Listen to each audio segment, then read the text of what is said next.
sappiamo tutti chi è.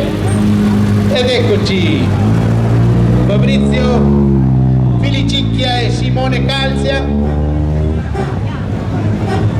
Allora, come vedi questa idea del trofeo? Una bellissima idea, grande il ciambro, ha tirato su una bella cosa. Speravo di essere di più, ma siamo già parecchi. Bello. È già un buon inizio, dai. Ciao, a domani.